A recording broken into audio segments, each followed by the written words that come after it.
Hi, and welcome back to another video. This one we're looking at putting it all together, that pre and post IEP.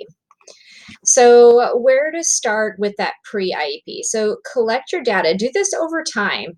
The more that you can spread it out and collect throughout the year as students are doing things, collect their work samples. As you're getting closer to the test, if you have to administer any assessments, do that. Talk to the teachers. They have so much valuable information and input for the IEP. Talk to the parents too. What are their concerns? What would they like to discuss at the meeting? All of those things so you're prepared. And then my ultimate favorite is talking to the student. I always interview the student. You get a lot of really valuable information about what their interests are, where they find their strengths to be, where they find their weaknesses. It's not always what you think it would be. And the parents love to hear what their children say. And as a parent, I always like to hear what my child says to their teacher. So it's kind of a fun way to start the IEP meeting. So then you input all that information. You create your IEP document. And if you've been collecting that information over time, you have a lot of great information. So the IEP should really write itself. Doing the goals, the services, all of that will be done pretty quickly. So now you're ready for the day of the meeting. You have your draft completed. And I say draft because that's what it is. So you need to write draft at the top of it. Make sure everyone has a copy to look at.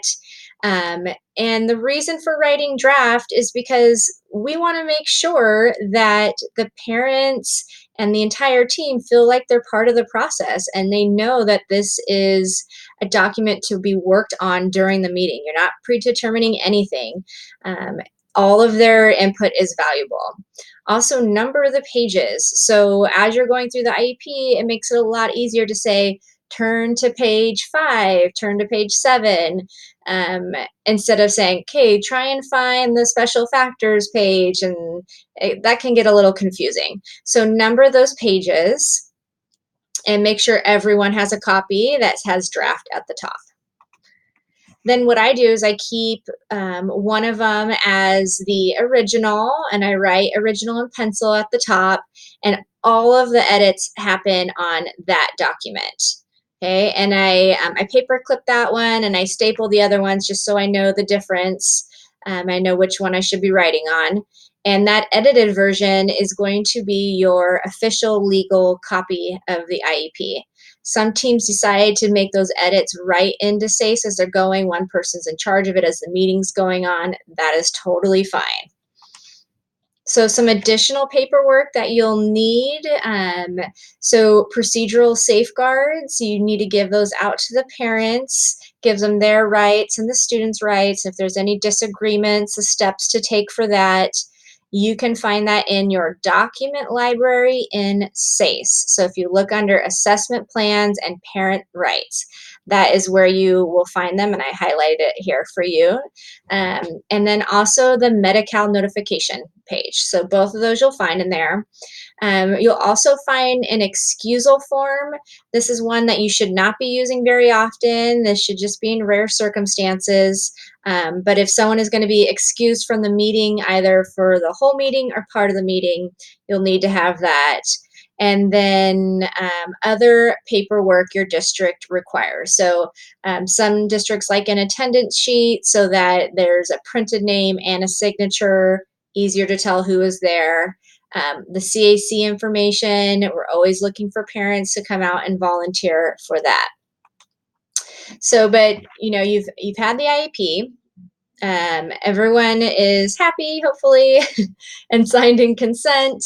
And you need to make sure that the parent leaves with the edits. So don't have them just take home the draft. They need to take home a copy of that original one that you're doing all the edits on. And then make sure you get those changes into SACE right away. You don't want to forget. And affirm that IEP. Don't wait. I've been guilty of this myself of, okay, great, the meeting's done and I've got a million more things to do, and I put it in a drawer and a week goes by, 2 weeks go by. We don't want to see that happening. Just finish it all up, you'll feel great, you'll feel accomplished. Affirm that IEP, shred the draft copies, and then send off your original with the signatures, the notes, all of that. Send it off to wherever your district has you send it. Then last but not least, inform the teachers of the changes in the IEP. Don't forget this step. There's new goals, new services, new accommodations, modifications, whatever might have been changed up in the IEP. Make sure the teachers know about it so they know what they're working on, what happened if they weren't a part of that team, especially at the secondary level, because you typically don't have all 6 teachers attending. So make sure that they know that, and then that way the IEP can be implemented. This is an important document. Make sure that you are following through and implementing this IEP. So, as you know, we're here to support you. Please reach out to us. You can email us, you can call us. We have a phenomenal team that's here to help and support you. And we look forward to hearing from you.